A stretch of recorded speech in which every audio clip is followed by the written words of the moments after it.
Bago magsimula ang video, huwag niyo muna kalimutan mag-like and subscribe. Let's go! Ay, isa na namang panibagong araw dito sa Brookhaven. Siyempre, hindi kumpleto ang araw ko kapag hindi ko kasama yung isang kaibigan. Tsaka may pupuntahan kami ngayong araw.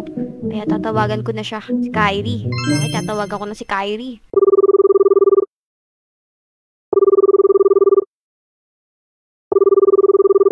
The number you have dialed is not in service. Naku, di sumasagot si Kyrie ah. Ba't kaya? Ang meron dito? Kakaiba ngayon to ah, hindi sumasagot ah. Dati isang tawag ko lang, sumasagot agad to eh. Wait nga, ikakol ko ulit to. The number you have dialed is not in service. Naku, ayaw talaga.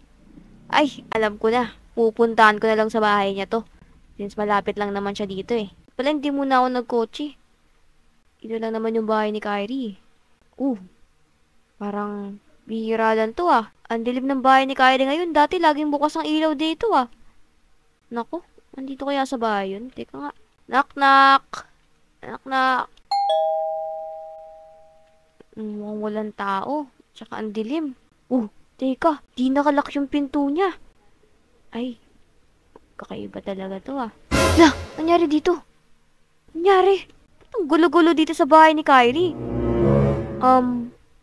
Baka nagdilinis si Kyrie ngayon. Dito, may ilaw naman dito. Pero dito, ba't parang namang nagkagulo-gulo dito?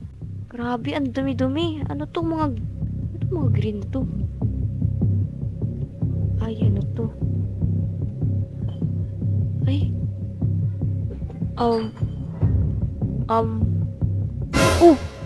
Hala, ano to? Ba't may itak dito? Ay, naku. Delikado to ah. Kung meron. Saan kaya yun si Kyrie? Wala siya dito eh. Uy! Ano to? Tulong?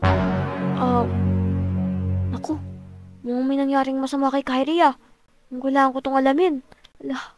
Oh man. Mas wala pa naman sila email ngayon. Wala akong katulong. Ay, oo nga pala.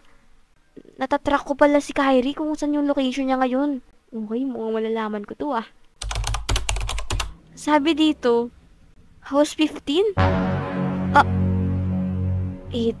Parang hindi familiar sa akin yung bahay na to eh. Sandali nga, pupuntahan ko muna yun. Kailangan puntahan ko tong House 15 na to para makasigurado ko. Hindi ka talaga sa akin familiar yung bahay na to eh. Na-check nga uli. Nalolocate ko naman na dito. Dito yun sa kabilang street. Ayan, nakikita ko na. So, andito na ako sa House 11. Makapilapit na House 16. House 16 na yun. Ay, House 15. Wait, parang ito na yun ah. Sandali lang muna. Ito, mukhang okay naman yung bahay. Pero, uy. Ay, ano yun? Parang may nakatago dun ah. Ay. Alam mo yun. Tao po? Ano yun? Ba't ganti mo mukha nito? Sir and ma'am, pwede ba yung lumabas muna dito? Yeah. May tatanong lang po ako. Teka lang, ba't ganito yung mga mukha nito? Nakakatakot naman. Sir? Ano yun? May kakilala po ba kayong Kyrie? Hindi niya yun.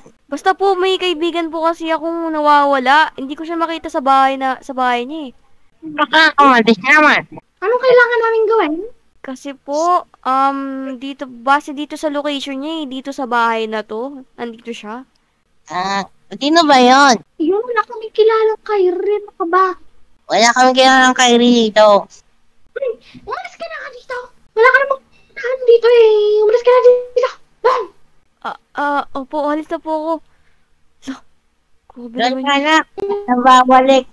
Grabe, ba't ganun yung mga mukha nun? Hindi nila ako pinapapasok eh. What if tumawag ako ng mga pulis? Para masumbo ko na to. Malay mo, andyan si Kyrie. Ayun oh. Tataka talaga ako sa kwartong yan oh. Walang nakasara yung bintana. I mean, may Uy, nandiyan pa. Ito nga. Punta na ako sa pulis. Medyo suspicious yung magkasamang yun eh. Ganun yung mukha. Ito, may pulis na dito. Sir? Hello? Sir, may re-report lang po ako sa inyo. Ano yun, Iha? Ano yun? Yung kaibigan ko pong si Kyrie nawawala, na-detect ko po yung location niya kasi nakatrack ako. Tapos nalaman ko andun siya sa house 15. Kaso, may dalawang magkasamang tao na hindi ko kilala. Basta yung mukha nila nakakatakot pero hindi nila ako pinapasok sa loob. Kaibigan mo ba na Kyrie? Sa tingin mo, kakilala nila yan? Naku, hindi. Alam ko naman yan si Kyrie. Wala yung mga kaibigang ganyan yung itsura. Naku, Iha, parang malabo yung kwento mo. Parang di ako naniniwala. Ay, ganito na lang officer Sumama na lang kayo sa akin. Sige, sige. Tara. Hindi ako maniwala. Tara dito. Sunod po kayo. House 15. Dito lang po kayo. Sir. Dito na tayo, sir. Kita nyo to? Ayun yung taas na yun. Yun Takip nga. Pero baka may tinakpan lang naman nila yan. Baka natutulog para hindi sila makita. Privacy ba? Wala, hindi ko talaga alam. Tara na. Para makasure, tanungin natin or pasukan nyo na yan. Super. Ano yan? O, ikaw na naman pagka bumalik. Ma'am. Investigation po. Itong batang babae to na sa GPS daw, dito daw yung kaibigan niya.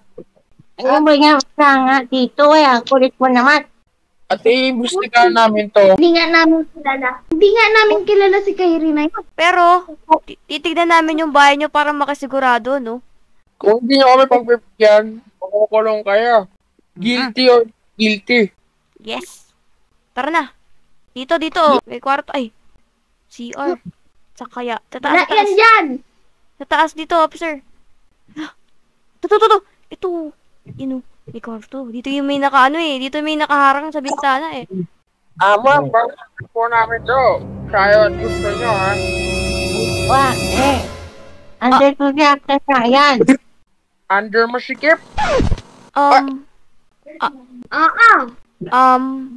Tingnan mo, ang kuryente. Kami kinidnap mo. Naglalako mo naman ako, Iha! Uwi na ako. Wala kayong magagawa. Diba? Wala yung paibigan mo dito Ang kulit mo Uwalis ka na. Okay po. Kaya nga, walang Kyrie dito. Ayoko na. Usok ko na si Kyrie. Teka lang, titingnan ko nga dito. Sayang. Dito may mga kwarto pa dito. Uy, bakit may mga pader dito? Walang pinto. Parang andito si Kyrie. Nakakapagtaka. Oy! Ikaw! Sabi di ba umita doon? Ay, sorry po. Hoy! Ay! Wait lang. Kailangan ko lang umuwi. Uwi na ako. Okay na to. Gabi na. Pupuntahan ko na yung bahay na yun. Hahanapin ko si Kyrie dun.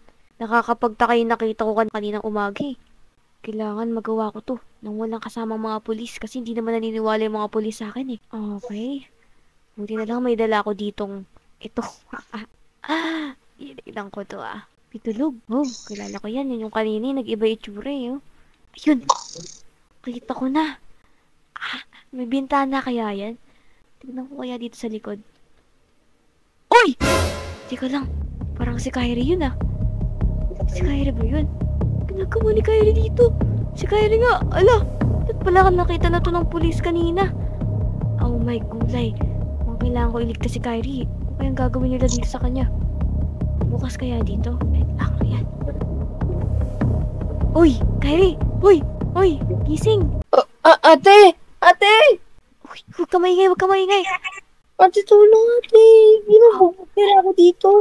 Baka marinig ka nila. Sandali lang, papasok ko dyan. May... Kurtina lang to. Wait. Nakalock yung pinto Sandali, doon ako sa harap. Dito, bukas to, ito. Itong part na yun. Yan. Wait lang. Kyrie. Ate, Ines. Lang. Tanggalin ko lang yan. Yan, nangyari sa'yo. Ba't ka nila kinidnap? Ate, gusto nila ng pera. May perahan nila ako. Uy, ako naman. Tumakas na tayo. Tara na. Uy, ba't tumilaw? Ulit ka. Takbo! Ay, wala kayo nila. Takbo, man! Dito! Woo! Ay! Ow! Wait lang. Oh, may gulay. Ow! Wait lang, ikutan natin to. May mga baril sila eh. Baka matamaan tayo. Ate, paano tanggalin to? May GPS sila sa akin. Oh! Tapo mo na yan cellphone mo. Tanggalin mo na yan. Bug, tapon. Oh, wala na sila. Dyan. Dito. Dito tayo. Tago tayo dito. Ayun, bahay ni Lolo yun. Doon ka muna. Bukas na lang natin i-report sa mga pulis to, ah. Sige, ate. Ate, yung ano doon. Hindi ka... Ate, dala kamera sa'yo. Alam na nila yung tirahan ko eh. Naku, sige lang. Pero dito muna tayo. Para ma-report natin yan sila. Delikado kasi lumabas tayo ng gantong oras. Eh, alam mo naman, habol nila tayo eh. Sandali lang guys. Bago matapos tong video na to, gusto ko lang sa inyo ipakita yung bagong account ko dito sa YouTube. So, dyan na ako magvo-vlog guys. Kung gusto niyo makita yung mga ginagawa ko sa buhay. Subscribe na kayo dyan para updated kayo sa mga sa mga videos ko na dadating na mga vlogs. Basta guys, supportahan nyo naman oh.